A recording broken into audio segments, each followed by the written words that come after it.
여호수아 17장 14절부터 18절. 14절 시작. 요셉 자손이 여호수아에게 말하여 이르시되 여호와께서 지금까지 내게 복을 주심으로 내가 큰 민족이 되었거늘 당신이 나의 기업을 위하여 한 제비 한 분깃으로만 내게 주심은 어찌함이니까 하니 여호수아가 그들에게 이르되 내가 큰 민족이 되므로 에브라임 산지가 내게 너무 적을진대 브리스 족속과 르바임 족속의 땅 살림에 올라가서 스스로 개척하라 하니라.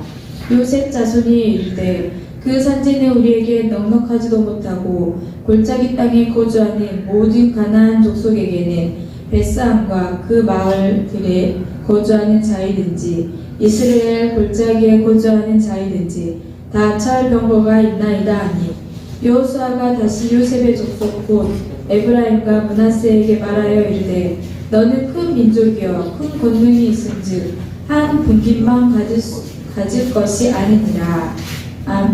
그 산지도 내 것이 되리니 비록 살림이라도 내가 개척하라. 그 끝까지 내 것이 되리라. 가나안 족속이 비록 철병거를 가졌고 강할지라도 내가 능히 그를 쫓아내리라 하였더라. 아멘. 이 시간에 김명진 목사님께서 야성을 회복합시다 라는 설교 말씀을 전해주시겠습니다.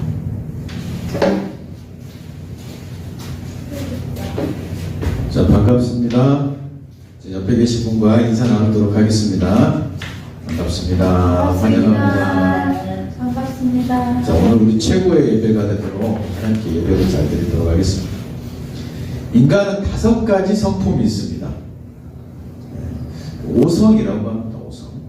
그래서 보통 5성이라고 하면은 지혜, 지성을 얘기하는데 제가 여기서 말씀하시는 5가지 성품이라고 하는 것은 5가지 사람의 예를 들면 인성, 지성, 그 다음에 감성, 영성, 그 다음에 야성 5가지를 5성이라고 이름 붙여놨습니다. 야성이라고 하는 것은 들 야자를 써가지고 들판의 정신입니다. 그래서 들판에서 야생동물이 살아가지 않습니까? 야생동물이 거칠게 살아가는 것을 야성이라고 하기도 하고, 또 들판에는 잡초가 있죠. 잡초는 아주 강한 생명력이 있습니다. 물을 주지 않아도, 거름을 주지 않아도 잘 살죠. 들판에서. 이 잡초와 같은 생명력을 바로 또 야성이라고 하기도 합니다. 또 악한 세상에 흔들리지 않고 세상에 길들여지지 않는 그런 거를 야성이라고 하겠습니다. 세상이 순응하지 않겠다, 그런 마음입니다. 온실 속의 화초라고 하면은 야성이 없겠죠. 그 다음에 동물원의 맹수들은 야성을 잃어버렸습니다. 누군가 돌봐주지 않는다면, 또 환경이 나빠진다면은 온실 속의 화초라든지 또 동물원의 맹수라든지 다 죽을 수밖에 없을 것입니다. 왜냐하면 야성을 잃어버렸기 때문이죠. 원래 기독교 신앙은 이 야성에 기초하고 있습니다. 여러분, 노아도 야성이 있었습니다. 대홍수가 일어났는데 방주 안에 들어가서 인류가 다시 시작되었죠. 노아의 야성 때문에 그렇게 했습니다. 또 아브라함도 야성이 있었습니다. 아브라함은 수리아 문명, 좋은 문명을 버리고 그 당시 때 불모지였던 가나안 땅으로 과감하게 옮겼던 것도 바로 야성이 있었기 때문입니다. 모세가 혈혈단신으로 이집트의 바로 왕과 대결하는 것도 야성 때문입니다. 또 다윗도 골리앗하고 싸우는데 야성이 있으니까 뒤로 물러서지를 않죠. 바울도 마찬가지입니다. 바울도 이 믿음의 야성이 있었기 때문에 지중해를 종횡무진하면서 수많은 방해에도 불구하고 수많은 목숨의 위협에도 불구하고 고난을 돌파하고 복음을 전했던 것은 신앙의 야성이 있었기 때문입니다. 야성의 끝판왕이라고 하면 바로 예수님을 이야기할 수 있을 겁니다. 예수님은 정말 야성이 강하신 분이십니다. C.S. 루이스가 나니아 연대기라고 하는 책을 써서 영화로도 나왔습니다. 거기서 보면은 사자가 나오는데 사자 이름이 아슬란입니다. 그 사자가 바로 예수님을 상징하는 장치로 바로 C.S. 루이스가 등장을 시켰죠. 그런데 호세아서 11장 10절에 보면은 우리 하나님이 사자로 나오십니다. 그래서 그들은 사자처럼 소리를 내시는 여호와를 따를 것이다. 그렇게 얘기를 하고 있습니다. 우리 하나님께서 으르렁 그렇게 소리를 내시면서 나오시는 그런 야성의 하나님, 야성의 예수님을 성경에서는 보여주고 있습니다. 참으로 우리 하나님은 또 예수님은 사자와 같으신 분이십니다. 예수님 아무것도 없는 들판에서 물고기 둘떡 5마리로 수많은 사람들을 먹이셨죠. 야성은 나 혼자 들판에서 사는 것을 넘어서 우리 예수님처럼 그 들판에서 수많은 사람들을 먹이는 능력을 가진 바로 그것이 믿음의 야성입니다. 그런데 오늘날 크리스찬의 모습은 어떻습니까? 지성은 잘 발달이 됐어요. 그래서 많이 배우고 또 좋은 설교가 많이 있어가지고 아주 지성이 발달해 있습니다. 그런데 감성이 참 약한 것 같아요. 옛날에 비하면 눈물을 흘리지 않아요. 예배 시간에 감격하지 않아요. 그거에 더해서 오늘날 교회가 영성이 없는 경우가 참 많습니다. 그래서 기도하지 않는 신앙이에요. 영성이 약해요. 그 다음에 더 약한 것이 오늘 본문의 말씀처럼 신앙의 야성이 약합니다. 야성이 약하니까 전도하지 않죠. 어려움을 극복할 힘이 없습니다. 십자가를 지려고 하지 않습니다. 야성을 잃어버렸다는 것입니다. 그러나 과거에는 한국교회가 그렇지 않았죠. 그래서 일제강점기 시대 때도 신사참배를 거부하고 수많은 사람들이 저항했던 것을 우리가 알 수가 있고요. 6.25 때 공산주의자들에게 예수 믿는 사람이 엄청나게 많이 죽었어요.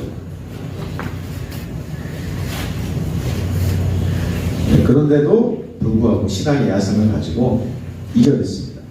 또 우리 앞세대만 하더라도 예수 믿는 것 때문에 매를 맞기도 하고 집에서 쫓겨날 각오를 하면서 죽겠다라는 그런 야성을 가지고 이겨냈습니다. 집에서 쫓겨나고 매 맞고 죽을 각오를 하면서 그렇게 신앙을 지켰던 그런 가족들이 얼마나 많은지 모릅니다. 우리 장모님이신 우리 주권사님도 그렇게 신앙생활을 했어요. 그렇죠? 정말 핍박을 나가면서도 기도하러 못 가요. 그렇지. 기도하러 전사님이랑 같이 교회 집에서 쫓겨나서 교회에서 밤새도록 기도하고 또 매맞고 환난당하고 그렇게 야성을 가지고 핍박을 이겨냈기 때문에 딸을 그렇게 키워낼 수 있었고 사모를 키워냈고 그러니까 이제 북현이 수연이도 있을 수가 있는 거예요. 그때 믿음을 가지고 지키고 그 가족을 믿음으로 지켰기 때문에 그 신앙에 야성이 있었기 때문에 그렇게 되지 않았겠어요. 금과 은은 내게 없거니와 나사렛 예수 이름으로 일어나라고 했던 그 초대교회의 야성. 근데 지금은요 반대죠. 금과 은은 있어요. 금과 은은 아주 풍족합니다. 그런데 나사렛 예수의 이름을 의지할 줄 모르고 사용할 줄 모르고 그런 이제 야성을 잃어버리는 시대가 됐어요. 물질도 풍부하고 교회당도 엄청 크잖아요. 삐까뻔쩍한데 세상과 마귀의 싸움에서는 이기지 못하고 아예 싸울 생각을 못하는 그런 이제 시대를 우리가 살고 있습니다. 오늘 본문에 여호수아 군대들은 어느 시대의 군사들보다 더 믿음의 야성이 넘치는 군대였습니다. 잘 아시잖아요. 여리고성을 무너뜨렸잖아요. 그리고 거인들을 죽이는 군대였습니다. 태양을 향해서 태양아 멈춰라 라고 그렇게 선포하는 군대였습니다. 그렇게 아주 믿음의 야성을 가진 군대였죠. 그래서 가나안 땅을 정복해 나가는 군대였습니다. 또 오늘 우리가 읽었던 본문 17장을 보니까 그 이스라엘 지파 중에서도 가장 큰 지파인 요셉 지파가 불만을 얘기하는 장면이 나옵니다. 우리가 이렇게 비록 지금 땅은 많이 있지만은 우리가 이렇게 큰 민족인데 이거 가지고 되겠습니까? 우리 더 많은 땅을 받아야 됩니다. 그렇게 얘기를 하는 것이죠. 17장 14절에 보니까 요셉 자손이 여호수아에게 말하여 이르되 여호와께서 지금까지 내게 복을 주심으로 내가 큰 민족이 되었거늘 당신이 나의 기업을 위하여 한 제비 한 분깃으로만 내게 주심은 어찌함이니까 왜 땅을 이렇게 조금 주십니까? 없습니까? 그렇게 여호수아에게 불만을 얘기를 하고 있습니다. 여호수아가 얘기를 합니다. 그래, 네 말이 맞다. 너는 큰 민족이다. 그러니까 너는 숫자가 많다. 그러니까 니네들이 땅이 부족하면 정복을 해라. 그렇게 얘기를 합니다. 정복하면 되잖아. 지금까지 정복했잖아. 이스라엘은 땅이 없었잖아요. 아무것도 없었잖아요. 근데 지금 가나안 땅을 정복했잖아요. 근데 뭐가 불만이야? 네가 개척하면 되잖아. 그렇게 얘기를 하는 겁니다. 개척해. 그 말을 듣고 요셉 지파가 아이고 우리가 믿음의 야성을 잃어버렸네요. 회개합니다. 열심히 싸우겠습니다. 그렇게 하면 좋을 텐데 그렇게 얘기하지 않고 16절에 보니까 그들은 철병거를 가졌나이다. 그렇게 얘기를 합니다. 그래서 철병거라고 하면은 철로 만든 수레, 철기 문화를 가졌다라는 거예요. 그러니까 어떻게 철기 문화를 가진? 철이 너무 많아서 철로 수레를 만드는 사람들을 우리가 이기겠습니까? 그 얘기예요. 근데 그 전에도 이스라엘 백성들이 철병거를 가진 민족들과 싸워서 이겼습니다. 그래가지고 그 땅을 정복했어요.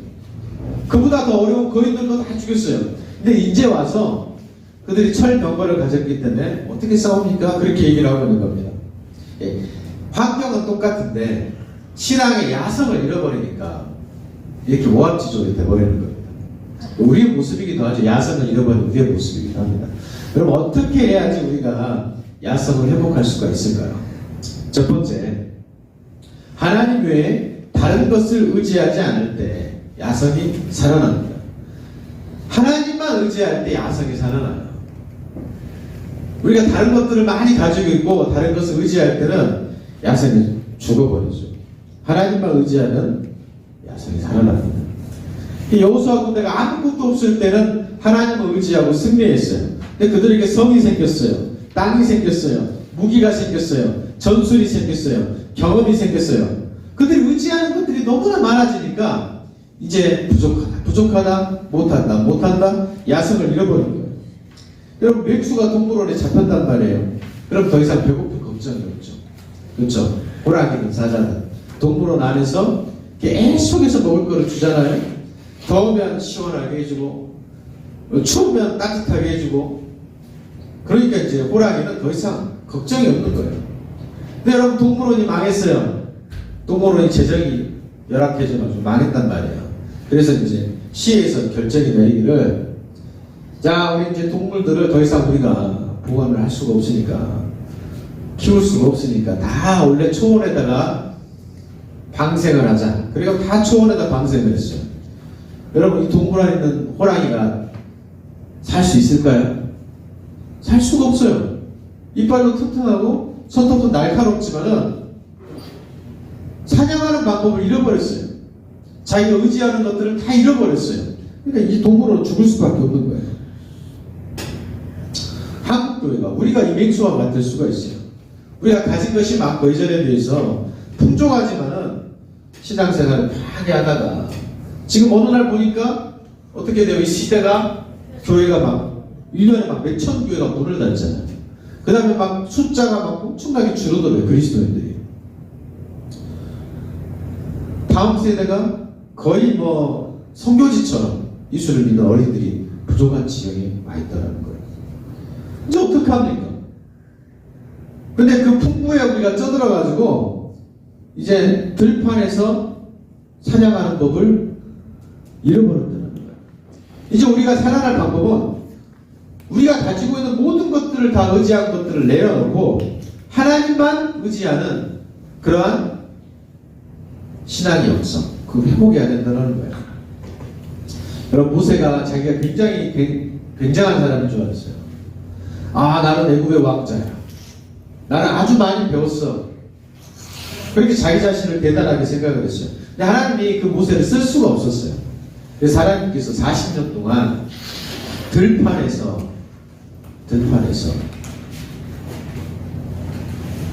훈련시키셨습니다. 그러니까 이제 말도 못하는 거예요. 알았던 거 다 잊어버리는 거예요. 자신감도 없는 거예요. 나는 정말 아무것도 아니구나. 나는 아무것도 할 수 없구나.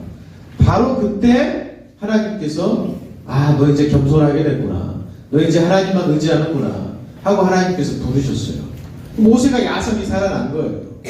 그래서 바로왕한테 가가지고 혈혈단신 이집트와 싸우게 되는 것이죠. 그러니까 내가 가지고 있는 의지한 모든 것들을 잃어버려야, 다 내려놔야 더 이상 의지하지 않아요. 우리 야성이 살아나는 겁니다. 두 번째, 중요합니다. 나 외에는 할 사람이 없다는 것을 깨달아야 야성이 살아납니다. 나 말고는 할 사람이 없다 이겁니다. 나 말고는 할 사람이 없다. 여러분 하이에나 아시죠? 네. 하이에나는 어떻게 해요? 자기가 사냥을 하지 않아도 다른 동물이, 맹수가 사냥을 하다가 먹다 남은 찌꺼기를 가가지고 뜯어먹어요. 그래서 하이에나는 자기가 사냥하지 않아도 때로 살 수 있어요. 뭐 다른 쓰레기를 뜯어먹고 살면 되니까, 썩은 고기를 뜯어먹고 살잖아요. 그런데 여러분, 호랑이는 혼자서라도 사냥하지 않으면 굶어 죽는다는 거예요. 호랑이는 혼자 다니기 때문에 자기가 사냥 안 하면 죽어요. 그러니까 호랑이가 난 혼자시다. 혼자라도 사냥을 해야 되겠다. 내가 사냥 안 하면 난 죽는다. 요거를 깨달아야 호랑이는 야성이 살아나서 살 수가 있는 거예요. 우리는 하이에나가 아니잖아요. 우리는 맹수니까 사자를 닮으면 하나님을 닮아서 우리는 믿음의 사자란 말이에요. 그러니까 나 혼자라도 해야 되겠다. 나밖에 할 사람이 없다. 그걸 깨달아야 된다는 거예요. 제가 라오스 선교 얘기를 이제 가끔 했는데, 라오스에 이제 어느 마을에 가가지고, 부산지대에 가가지고 복음을 전했단 말이에요. 근데 경찰 가족에게 복음을 전했어요. 그래서 예수를 영접을 했어요. 근데 두려웠어요. 왜냐하면 라오스에서 경찰한테 복음 전을 잘못하면 어떻게 되겠습니까? 감옥 가요. 그런 상황인데 어쩔 수 없이 전할 수밖에 없었어요. 왜냐하면 나 말고는, 우리 말고는 전할 사람이 없으니까. 거기 교회가 있는 게 아니잖아요. 거기에 무슨 선교사가 있는 게 아니잖아요. 나 말고는 전할 사람이 없어요. 내가 복음을 안 전하면 그들은 지옥에 갈 수밖에 없단 말이에요. 그러니까 전할 수밖에 없어요. 나 말고는 할 사람이 없다. 이것이 나의 야성을 살아나게 하는 거예요. 근데 여기도 마찬가지예요. 여기도 마찬가지예요. 여기도 나 말고는 복음을 전할 사람이 없고, 나 말고는 교회를 지킬 사람이 없고, 나 말고는 헌신할 사람이 없다는 것을 우리가 알아야 돼요. 여러분 마태복음 9장 37절에 보니까 이에 제자들에게 이르시되, 예수님께서 뭐라고 말씀하셨냐면은 추수할 것은 많되 일꾼이 적으니 그렇게 얘기를 했습니다. 여러분 곡식이 휘어져 가지고 이제 추수를 해야 돼요. 더 이상 미룰 수가 없어요. 시간이 다 왔단 말이에요. 근데 뭐가 문제냐? 추수할 것은 너무 많아요. 그리고 다 익었어요. 근데 추수할 사람이 너무 적은 거예요.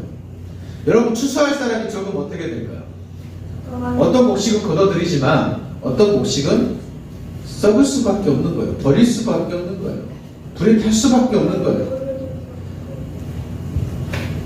여러분 일꾼이 좋고 추수할 것이 많은데 내가 추수할 일꾼이 되지 않으면은 내 앞에 있는 곡식들은 다 죽는 거예요. 불타는 거예요.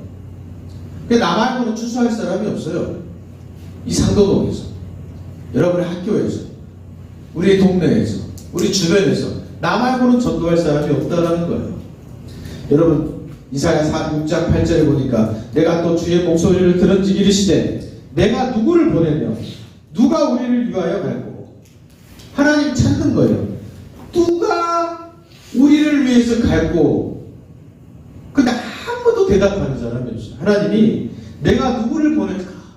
누가 우리를 위해서 갈까? 하나님이 말씀하시는데, 예수님이 말씀하시는데 아무도 대답을 안 하는 거예요.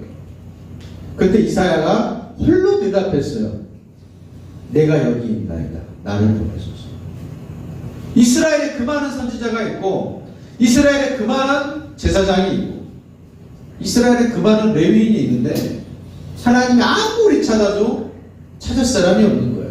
이사야 한 사람밖에 없었어요. 그 나밖에 없구나. 그걸 알아야 돼요. 에스겔 34장 5절에서 보니까, 6절 보니까 내 양떼가 온 지면에 흩어졌으되 찾고 찾는 자가 없도다 그랬어요. 양떼가 이 상도동에 다 하나님 잃어버린 양들이 깔렸어요. 다 유리하고 방황하고 하나님 없이 살아가고 고통스럽게 살아가고 지옥의 불을 향해서 나아가는데 아무도 찾는 사람이 없다라는 거예요.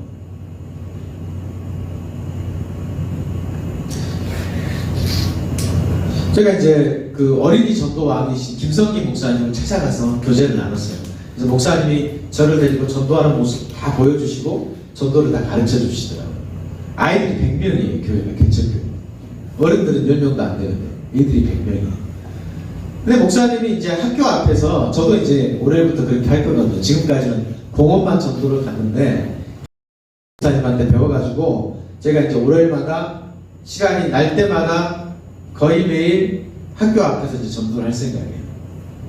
근데 참 놀라운 거는 뭔지 아세요?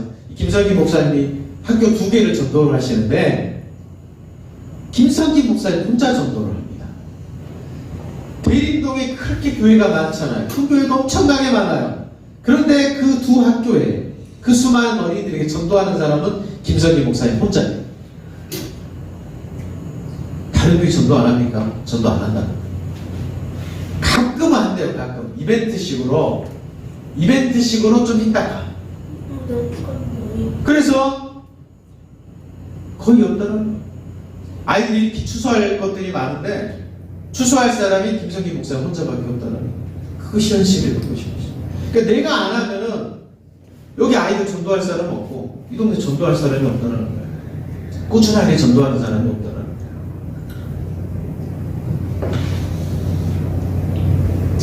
그러니까 내가 안 하면 다 죽는다. 그걸 우리가 알아요. 나밖에 할 사람이 없다. 그걸 알아요. 수연이가 전도하지 않으면은 상도초등학교 아이들 다 죽는 거예요. 국현이도 마찬가지. 국현이가 전도하지 않으면 학교가 당초등학교가 다 죽는 거예요. 고등학교가 다 죽는 거예요.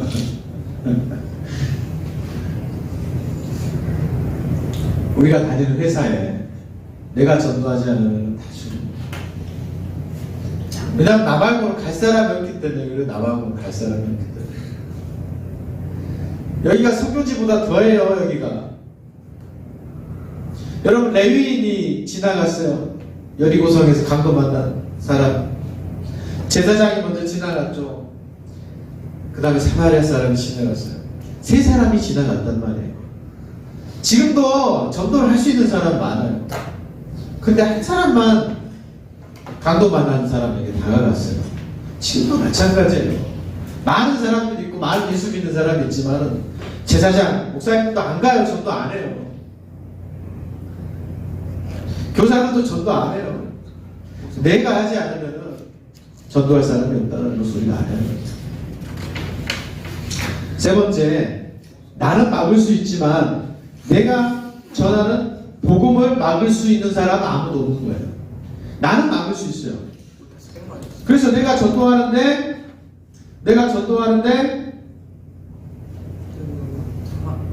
나를 막을 수는 있죠. 네, 사람들이 뭐 저를 뭐 핍박하거나 감옥에 가두거나 죽이거나 그럴 일은 없겠지만은 그렇게 할 수는 있어요. 그러면 저를 막을 수는 있겠죠. 그러나 제가 전했던 복음은 막을 수가 없는 거예요. 우리 잘 아시잖아요. 토마스 선교사가 내려가지고 성경책을 가지고 내렸는데 토마스 선교사는 막을 수 있었어요. 흥선대원을 내리자마자 죽였어요. 막을 수 있었어요. 그러나 그가 전한 그 성경책은 막을 수가 없었어요. 그 복음이, 그 성경책이 교회를 세웠어요. 아무도 전하는 사람이 없었는데. 아시죠? 그 성경책을 벽지로 삼아가지고 벽에다 붙였는데 그걸 보고 예수를 믿고 그래서 교회가 세워지고 거기가 예배의 장소가 됐어요. 내 말은 막을 수가 없는 거예요. 여러분, 독사가 강하죠. 코브라 강하잖아요. 근데 코끼리하고 코브라하고 싸우면 코끼리가 코브라를 밟아 죽이면 끝이에요. 조그마한 코브라가 어떻게 코끼리를 이기겠어요. 그러나 코브라가 죽더라도 죽을 때 코끼리를 딱 물어버리면 어떻게 돼요? 같이 죽어요. 그 독 때문에 코끼리도 죽은 거예요. 우리는 막을 수 있을지 몰라도 우리 입에서 나오는 복음은, 하나님 말씀은, 예수 믿으세요. 그 말씀은 그 누구도 막을 수가 없다라는 거예요. 여러분 사도 바울이 이렇게 얘기했어요. 로마서 8장 35절에 누가 우리를 그리스도의 사랑에서 끊으리요 환난이나 공고나 핍박이나 기근이나 적신이나 위험이나 칼이라 그랬습니다. 그 사도 바울을 막으려고 사단이 얼마나 열심히 방해를 했는지 몰라요. 도로 치기도 하고 유대인들은 막 바울 사도를 잡으려고 얼마나 고생을 했습니까? 로마의 황제가 바울 사도를 잡으려고 결국 바울 사도를 죽였어요. 그런데 바울이 전한 복음이 어떻게 됐습니까? 널리 퍼져서 우리가 예수를 믿게끔 그 복음이 퍼져서 지금 우리가 예수를 믿는 거예요. 그러니까 우리를 막을 수 있어도 복음은 우리가 전한 복음은 막을 수가 없는 거예요. 그러니까 두려워하지 마세요. 여러분 친구들에게 주변에게 담대히 복음을 전하세요. 네가 나를 막을 수 있어도 내 복음은 막을 수 없다. 그 자신감으로 나아갈 때 우리는 승리할 수가 있는 거예요. 네. 주기철 목사님 죽였잖아요. 일제시대 일본에서. 주기철 목사님의 그 순교 정신을 막을 수가 없었어요. 주기철 목사님을 순교 정신으로 본받습니다. 안희수 사모님이 일본 국회의사당에 가가지고 뭐라고 투척문을 보내냐면은 일본 너네들 회개하지 않으면 하나님께서 유학불로 너네들을 멸망시킬 것이다. 일본 제국을 멸망시킬 것이다. 그 20대 초반의 소녀가 국회의사당에 가가지고 이렇게 복음을 전했단 말이에요. 안희수 선생님은 감옥에 가뒀죠. 그러나 안희수 선생님의 그 말을 막을 수가 없었어요. 그래서 일제가 어떻게 됐어요? 유학불에 망했잖아요. 미군이 폭격을 가하고 원자폭탄을 2번이나 두 번. 그래서 망했어요. 하나님 말씀은 그대로 이루어지는 거예요. 그러니까 우리 입에는 독사의 독보다 강한 복음이 있다는 거예요. 마지막 네 번째, 복음을 전하는 것이 아주 특별한 은혜라는 걸 우리가 알아야 돼요. 아무나 전할 수가 없다는 거예요. 우리가 다 해야 되는 예수님의 지상 명령이지만은 하나님의 은혜가 부어진 사람만 전도할 수가 있어요. 하나님께서 주신 이 마음이 있는 사람만 복음을 전할 수가 있어요. 그러니까 복음을 전한다라고 하는 건 어마어마하게 큰 은혜인 거예요. 아무에게나 주는 은혜가 아닌 거예요. 여러분 천사들 중에 제일 유명한 천사가 가브리엘 천사가 제일 유명한 천사 중에 하나죠. 가브리엘 천사는 기쁜 소식을 전하는 천사이기 때문에 아주 영광스러운 직분을 가졌어요. 근데 가브리엘 천사도 그렇게 영광스러운 직분을 가졌는데 우리는 어때요? 우리는 복음을 전하는 사람들이니까 더 영광스러운 거예요. 이 복음을 전하는 것이 특혜예요. 천사들도 너무나 하고 싶고 너무나 사모하는데 천사들은 못해. 천사들은 하나님 그 직분을 안 주셨기 때문에. 근데 우리는 그걸 전할 수가 있다고. 그러니까 얼마나 위대한 은혜예요. 이것이 우리에게 너무나 큰 선물인 줄 알면 우리는 복음의 야성이 살아날 수 있는 거예요. 말씀을 마무리하겠습니다. 야성을 잃어버리는 사람은 아무것도 할 수가 없어요. 꿈이 없는 거예요. 삶의 목적이 없는 거예요. 하나님께 순종하지 않는 거예요. 그래서 야성을 잃으면 우리는 아무것도 할 수가 없고 아무것도 아니에요. 그러나 반대로 우리가 이 복음의 야성을 되찾으면은 정말 하나님 위대하게 우리를 쓰시는 거예요. 하나님께서 막 들어 쓰시는 거예요. 복음을 전하는 야성을 찾으면. 이 야성을 어떻게 해야지 찾는다고 했어요? 하나님 외에는 의지할 것이 없다. 또 나밖에는 할 사람이 없다. 그리고 나는 막아도 복음은 막을 수 없다. 그리고 복음의 은혜가 얼마나 큰지 우리가 알게 되면 우리가 야성을 찾을 수 있다는 거예요. 신앙의 야성, 믿음의 야성을 찾아서 회복해서 놀라운 주님의 사명자로 일어나는 저희 여러분 되시기를 주님의 이름으로 축원합니다.